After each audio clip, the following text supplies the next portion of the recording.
Launching payloads into space is no straightforward matter. Historically, rocket launches have been used as the proverbial swords into plowshares. Missiles designed to carry atomic warheads now send satellites and probes into the solar system.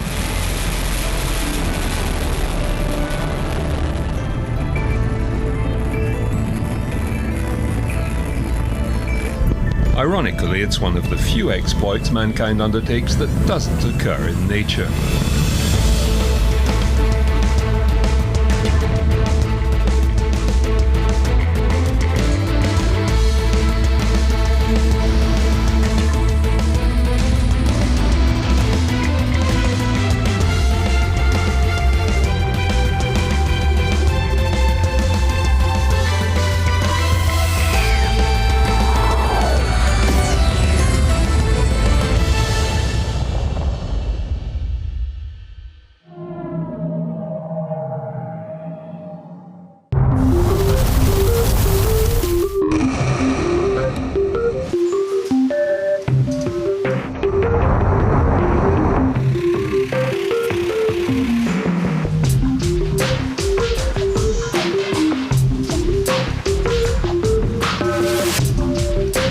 Rocket science is all it's cracked up to be. Bringing together the mathematical, engineering and mechanical skills required to design, build, test and successfully launch a rocket into space is a mammoth technical undertaking.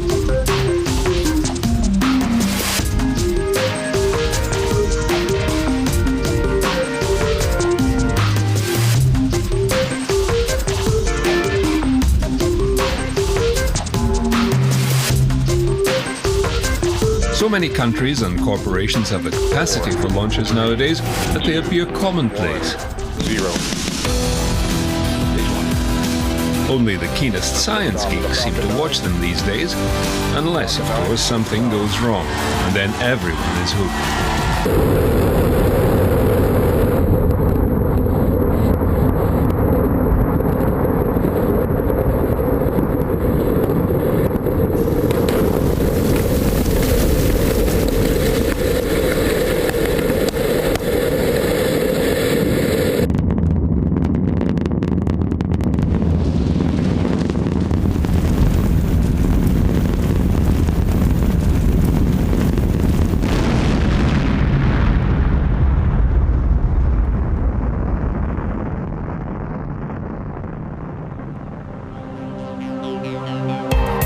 Space launchers fall within several categories, based on their payload or cargo weight and where it needs to get to.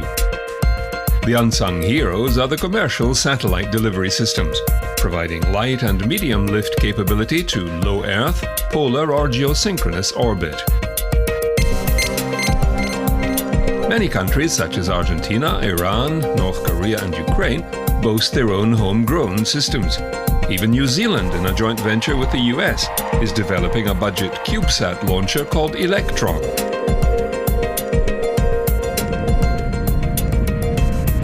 The Soviet Union, first to harness its ballistic missiles, has several workhorses like the Proton rocket family, the Rokot, Zenit, Dnipro and sea-launched Volna systems. Ukraine in its current form inherited some of these rocket systems after the Soviet breakup.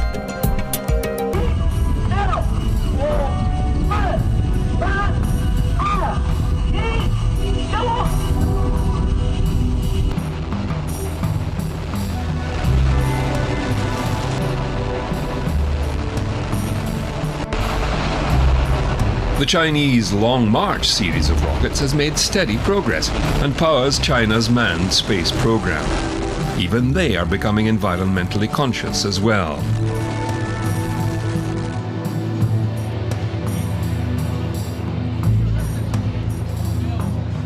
The Long March 5 heavy thrust cluster rocket, with a loading capacity up to 25 tons, is by far the largest carrier rocket China has.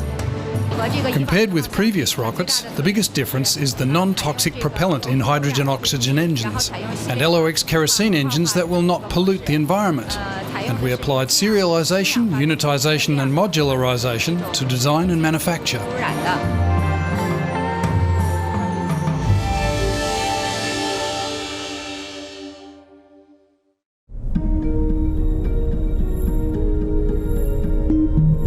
Another major player in launch capability is the European Space Agency ESA, with its facility at Kourou in French Guiana. The Vega launcher developed by ESA and the Italian Space Agency continues to operate for light payloads.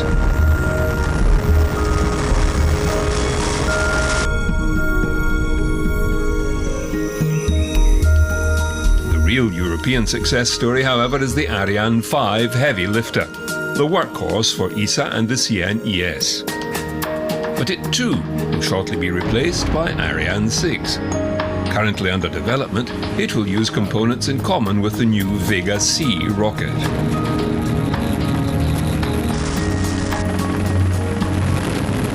Ariane 6 will reduce the cost of a launch service by 50% compared to today. So you have to realize that in just 4 years, we are reducing the cost of a launch service in Europe with 50%. And that is, of course, a major step. And if you think about Ariane 6 in a double launch configuration, we are able to offer a price which is really, really attractive, also in comparison with the competition. So the situation that we will have with Ariane 6 and Vega C will be exactly the same in terms of what we can launch as we have today with Vega, Ariane 5 and Soyuz. We can launch every satellite with these two launches in the future. It is very clear that the international competition is getting more and more intensive. This is very clear, especially from the American side. We can see that there is a systematic, let me say, aggressive approach of the market to gain market share by American suppliers of launch services.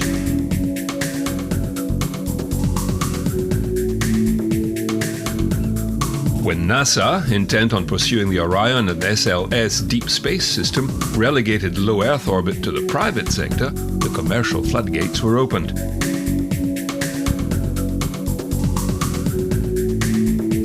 The United Launch Alliance took over the existing NASA hardware and services and now operates the venerable Atlas V, along with the Delta II and heavy lift Delta IV systems.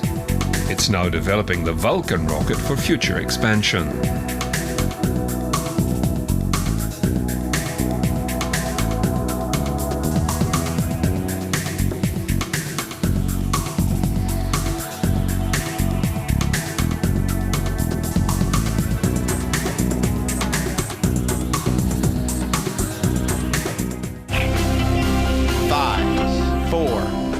Main engine ignition, 2, 1, and liftoff.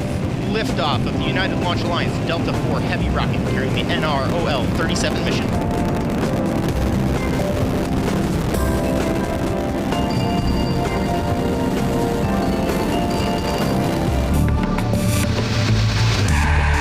The Vulcan Centaur vehicle will be a high-performance, lower-cost, best value vehicle. We're going to maintain our mission success history that we've had with Atlas and Delta. So we've got two main engine suppliers, Blue Origin with the BE-4, which is a natural gas-powered engine, and we've got the AR-1 from Aerojet Rocketdyne, that is the RP-1 configuration.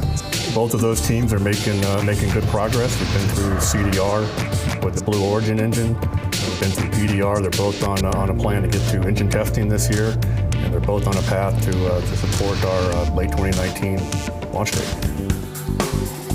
With that mission now opened up to commercial ventures, many companies are rushing to build better, safer, and most importantly, cheaper rockets. Two private service suppliers for NASA are Orbital ATK and SpaceX. These are the first two contracted by NASA for current ISS resupply payloads and planned manned transfer missions. Orbital uses Minotaur rockets, which are in reality the MX Peacekeeper ICBM, which was never fully deployed as a result of disarmament treaties. Orbital has modified these rockets to carry scientific payload. Their heavy payload launcher is the Antares 230 and 232, which can lift 8,000 kilograms into low Earth orbit, including the Cygnus spacecraft. With the Falcon 9, Elon Musk's SpaceX company is working on the principle of recycling or reusing launch systems to make launches cost-effective.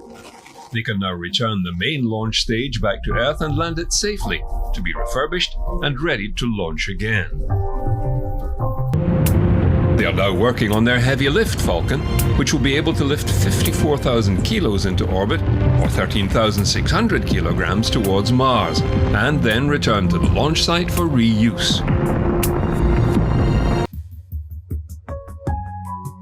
Sending humans into orbit is another matter altogether. Here, launchers have to be incredibly reliable and able to lift very heavy payloads safely.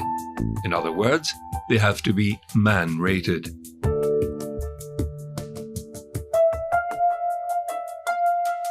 The only two man-rated capsules at present are the Chinese Shenzhou and the Russian Soyuz TMA. Unsurprisingly, they look very alike. The Russians, however, are looking to the future and a crowded commercial market. Their Soyuz has successfully flown over 120 missions, but a new, cheaper capsule called Federation is underway. It will carry up to 6 cosmonauts and will be competing against NASA's Commercial Crew Development Program, which has Boeing and SpaceX delivering cargo and soon astronauts to low Earth orbit. Aerospace giant Boeing's space capsule, the CST-100 Starliner, is to ferry astronauts to and from the International Space Station. Starliners go. When you're sitting in the capsule on top of a rocket and the final moments of the countdown are happening, it's exciting. It's like being on the top of that roller coaster when you're a little bit scared, but you're really pumped because this is what you've been working for all your life, taking that next step into exploration.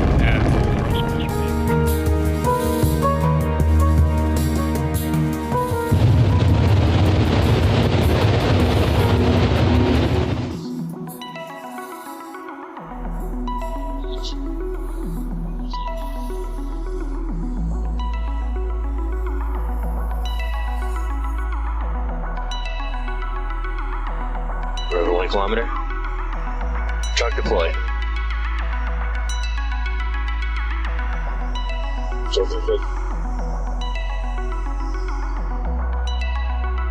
California-based SpaceX is developing its Dragon capsule to carry crew to low Earth orbit and beyond. The crewed version of Dragon would carry up to 7 astronauts to the orbiting lab.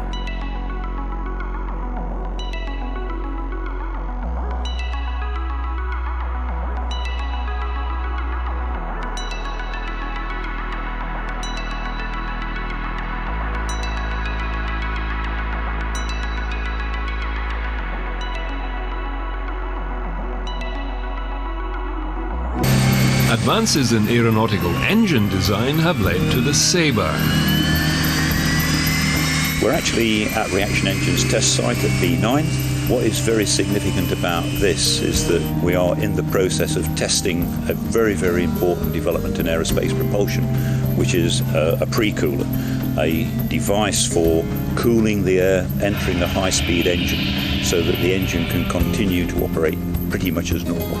This means that we're going to be able to fly at speeds of Mach 5 pretty easily in the future. It is in effect a rocket engine burning hydrogen and oxygen.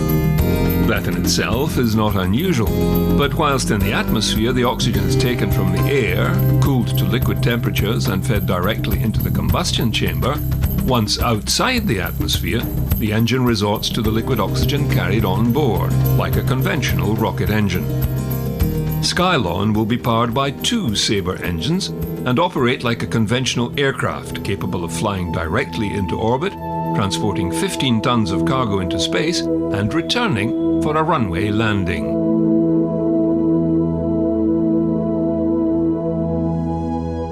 We're looking at a revolution in transportation equivalent to the jet engine, and access to space, access to anywhere in the world within 4 hours is on the cards. Once you've got access to space on that basis, that's the stepping stone to anywhere in the universe, and a very exciting future for the human race. Although government contracts are lucrative for these private companies, many firmly believe tourism is the way to fund future space development. For those cashed-up civilian tourists, Space Adventures team has designed a circumlunar mission using a unique combination of existing and flight-tested Russian technology. The combination of the Soyuz spacecraft and the lunar module will provide ample living space for your approximately 6-day journey, and the fuel required for you to leave low Earth orbit.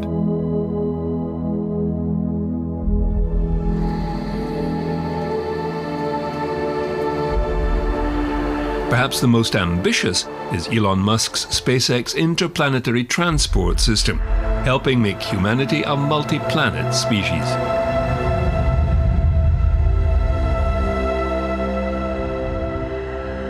The initial design objective of the vehicle is to launch a variety of missions to Mars and other destinations in the beyond Earth orbit portion of the solar system.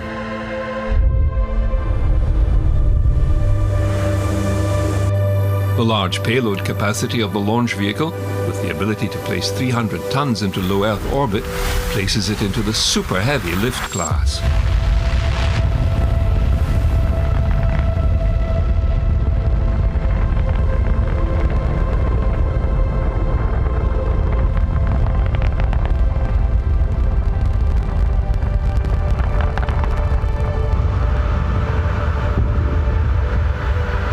The ITS launch vehicle's first stage is designed to be reusable, following a return to the launch site and vertical landing after each launch. What's new on this vehicle is full reusability of even the second stage and the spacecraft as well.